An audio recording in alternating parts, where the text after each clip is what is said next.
thanks to Judicial Watch, and only to Judicial Watch, the Justice Department, the deep state, the State Department has not been able to avoid having to grapple still with the Clinton email issue. It's because Judicial Watch and frankly the courts have been interested in getting accountability.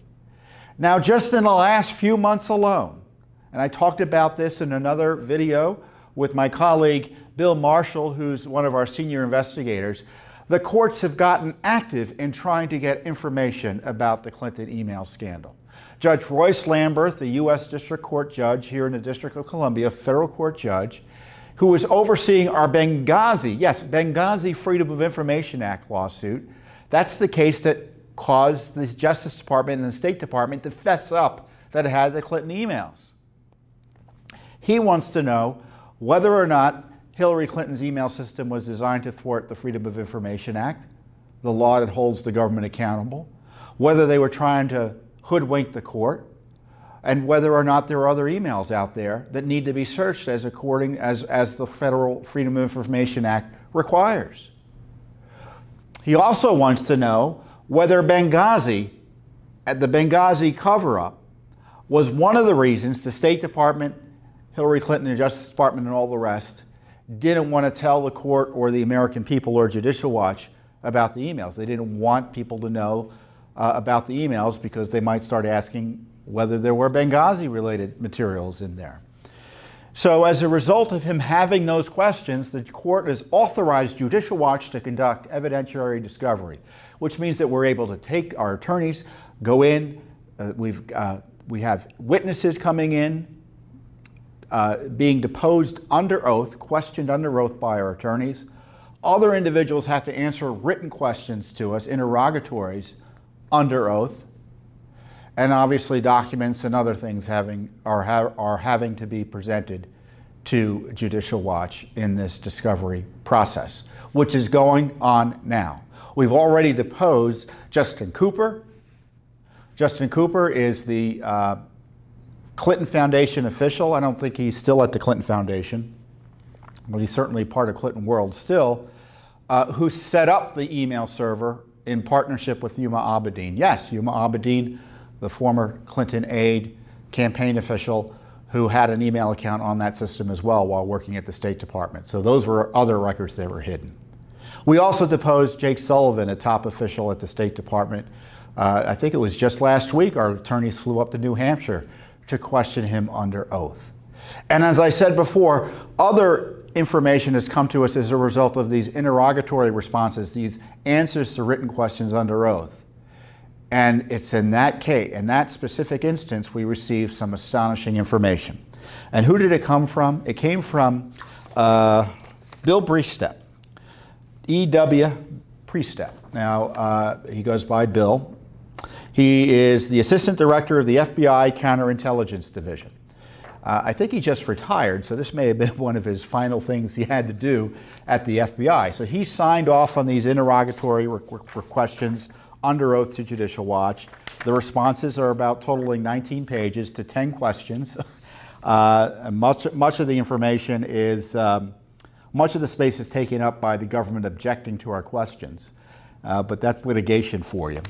But Priestep, we had the question about, we wanted to know if the FBI could identify representatives of Hillary Clinton, her former staff, and government agencies from which email repositories were obtained. So going to that issue, where are the emails, we wanted to know where the FBI was able to find the emails that it was presumably trying to find as a result of Hillary Clinton taking 60+ thousand emails out of the State Department illegally. Yes, illegally. They weren't her documents to take at that time. So don't let anyone tell you otherwise. And then she destroyed or attempted to delete half of those emails, 33,000. So the FBI is forced into having to investigate this as a result of Judicial Watch's public disclosures. So they start asking around to see where these emails are. And in response to this question, where are Hillary's emails? They say, well, we found some in the executive office of the president. Yes, Barack Obama's White House was a repository for Hillary Clinton's emails. So if you want to know why Hillary Clinton skated, thus far, it's because Barack Obama and his White House are implicated in this scandal. Remember that.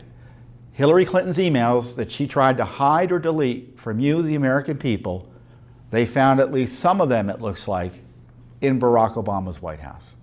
Now, you may recall Barack Obama pretended not to know about Hillary Clinton's email system and said so as much. And then it came out after that statement that indeed he did know because he was communicating with her. And then the Obama White House kind of walked back his comments. So there are at least 20 or so emails, according to reports, of communications between Hillary Clinton and Barack Obama. But we don't know how many other emails they found in Barack Obama's White House. But that's an astonishing piece of news, don't you think? And on top of that, there's more. Pre-Stip said that they found, because we wanted to know, again, where other emails were. And you may remember that because Huma Abedin had access to this system, her emails ended up being on the laptop of her husband, or then husband, Anthony Weiner, who went to prison for sexual related offenses. And we already know, because Judicial Watch has received the government documents that were found on that system, the Anthony Weiner laptop, that at least 18 emails from Hillary Clinton's email system on Anthony Weiner's laptop were classified. So on top of all the other outrageous violations of the laws protecting classified information, the icing on the cake was some of that classified information was on Anthony Weiner's laptop.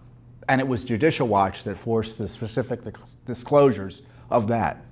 But one of the other questions has been, how many emails were on Anthony Weiner's laptop? Now, James Comey testified that it may have been upwards of they found hundreds of thousands of emails.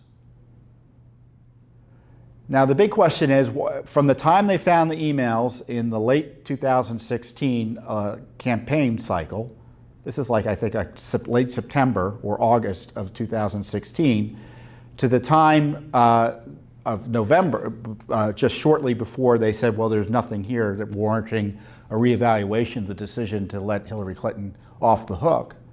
How did they evaluate all those emails if there were hundreds of thousands? So the numbers have been all over the place. Well, Mr. Pre-Stip says that they found 49,000 emails on Anthony Weiner's laptop from Hillary Clinton's email system. 49,000. Can you believe it? So remember that when you hear all of Hillary Clinton's, the Hillary Clinton crowd, because that is the crowd still pushing for attacking President Trump. In fact, she had an op-ed this week saying that President Trump would be indicted if he weren't president. What chutzpah. Hillary Clinton would have been indicted if she weren't Hillary Clinton. That's pretty clear. And it's not the first time it happened. She skated on the Whitewater-related corruption as well. We have the documents that show that. You should go on my Twitter feed at Tom Fitton.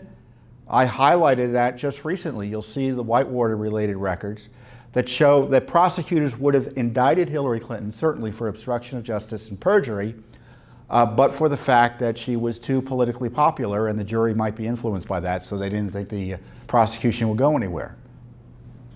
So by account of her position and name, she was given a get-out-of-jail card by the Starr Special Counsel team. Now we know that she was hiding emails, or emails ended up improperly being on Anthony Weiner's laptop that was classified, and they still refused to prosecute her.